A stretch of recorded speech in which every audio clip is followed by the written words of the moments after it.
Wonderful noodles, Korean noodles. সবুজ, লাল লঙ্কা, মশলা, এটা কি দিচ্ছে? পাতা পাতা, আবার মশলা, এগুলো কি ফোটাচ্ছে? তারপরে আবার দিচ্ছে কোরিয়ান নুডলস, গার্লিক। এটা আবার সাদাটা কি? মনে হচ্ছে সিমেন্টের ডলা দিয়ে দিয়েছে। আবার তার মধ্যে লঙ্কার গুঁড়ো না লাল মশলা, কে জানে? লাল রং দেয়নি তো?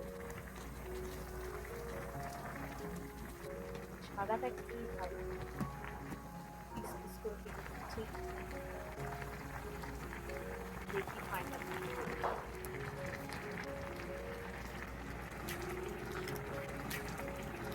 বাবা, আবার এর মধ্যে ডিম দিয়ে দিচ্ছে। এটা কি অদ্ভুত খাবার দেবে, হটপট।